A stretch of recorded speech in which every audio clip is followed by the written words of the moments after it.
Assalamualaikum warahmatullahi wabarakatuh. Halo kawan belajar, bagaimana nih kabarnya? Semoga selalu sehat dan tetap semangat walaupun belajar dari rumah.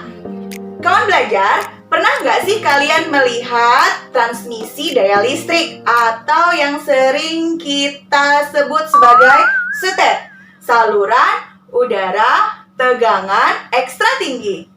Nah, kira-kira gimana ya dengan adanya SUTET, listrik bisa sampai ke rumah kita? Caranya gimana ya? Kalian penasaran nggak? Nah, mau tahu? Ayo kita pelajari di video kali ini.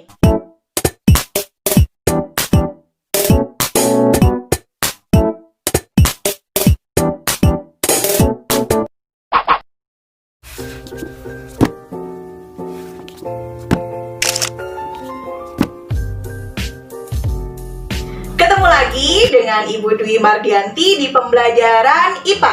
IPA itu asik, mudah, dan menyenangkan. Kali ini kita akan mempelajari tentang arus listrik. Setelah kawan belajar menyimak video ini, diharapkan kawan belajar mampu mendeskripsikan konsep arus listrik dan menghitung besar arus listrik ya.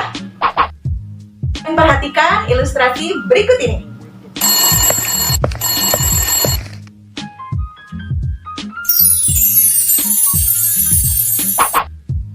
Ketika saklar ditekan atau dihidupkan, maka rangkaian listrik menjadi rangkaian tertutup. Itulah sebabnya arus listrik dapat mengalir dan menyebabkan lampu tersebut menyala. Arus listrik atau bahasa Inggrisnya electric current adalah muatan listrik yang mengalir dalam tiap satuan waktu. Arus listrik dapat disimbolkan dalam huruf I dan satuannya adalah ampere. Sedangkan alat ukurnya seperti ini, namanya ampere meter. Bagaimana ya jika ada permasalahan soal tentang arus listrik? Nah, untuk menjawabnya, berikut adalah rumus untuk mencari arus listrik. Rumus untuk mencari arus listrik adalah I sama dengan Q dibagi T, di mana I adalah arus listrik dengan satuan ampere, Q adalah muatan dengan satuan coulomb, dan T adalah waktu dengan satuan sekon.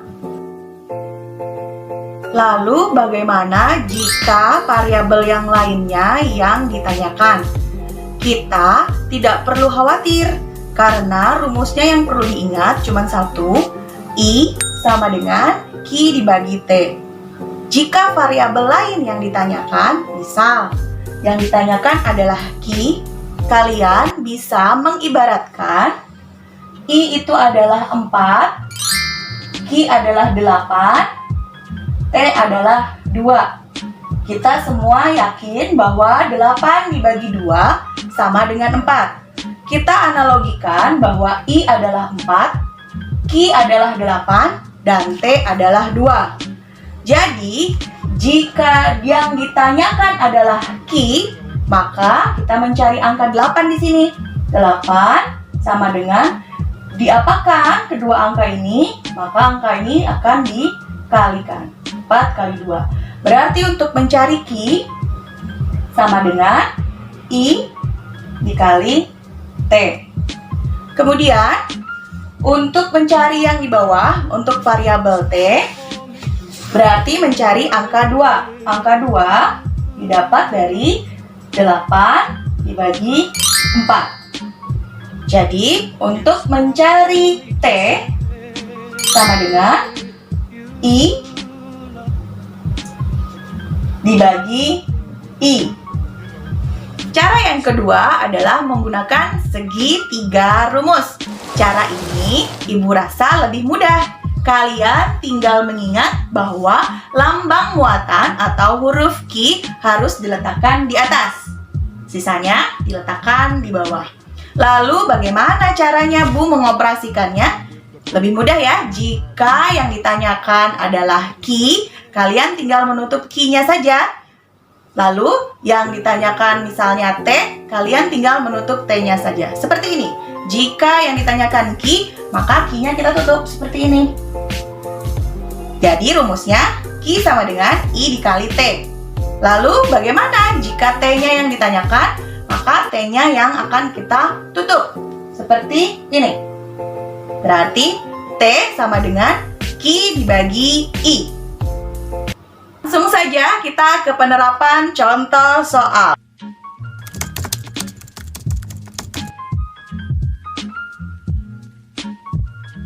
Di soal tadi kita harus menulis diketahuinya dulu ya. Yang diketahui adalah muatan listrik lambangnya Q sama dengan 60 coulomb. Kemudian waktunya mengalir selama 1 menit. Yang perlu diingat bahwa waktu harus dalam sekon. Jadi kita rubah dulu 1 menit ke dalam sekon, yaitu 60 sekon. Yang ditanyakan adalah arus listrik I. Penyelesaiannya I sama dengan I dibagi T.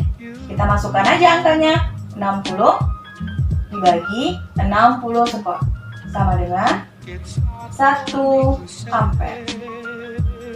Jadi untuk soal tadi jawabannya adalah 1 ampere. Soal berikutnya, jika arus listrik sebesar 2 ampere mengalir selama 1,5 menit, berapakah muatan yang mengalir? Maka bisa diselesaikan, kita tulis dulu diketahuinya. Diketahui arus listrik lambangnya adalah I, 2 ampere.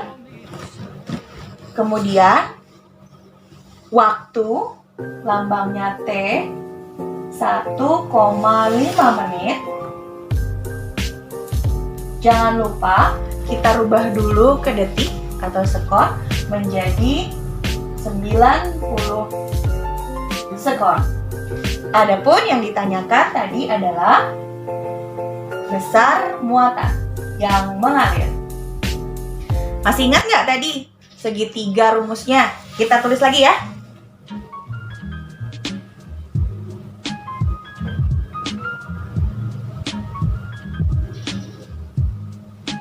Karena yang ditanyakan Q, kita tutup Q-nya. Seperti ini, sehingga rumusnya adalah I dikali T. Kita tulis Q sama dengan I dikali T. Kita masukkan angkanya, I-nya 2, T-nya 90. Didapat 180 coulomb. Mudah kan? Bagaimana kawan belajar? IPA itu mudah kan? Jika kalian masih belum memahami, kalian bisa bertanya dengan guru IPA kalian. Lalu, bagaimana arus listrik bisa mengalir? Untuk memudahkan kalian memahami, kita akan mengibaratkan arus listrik sebagai aliran air yang dapat mengalir dari tempat tinggi ke tempat rendah. Begitu juga dalam rangkaian listrik.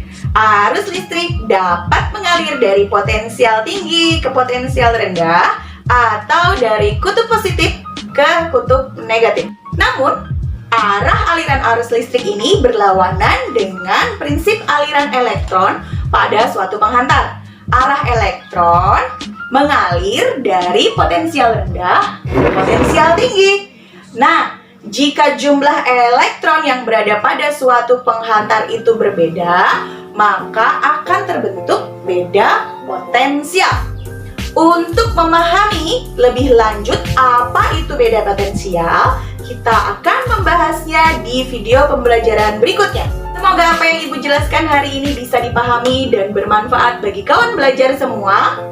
Tetap jaga kesehatan, sering-sering cuci tangan, gunakan masker apabila keluar rumah. Terima kasih. Wassalamualaikum warahmatullahi wabarakatuh. Sampai jumpa lagi.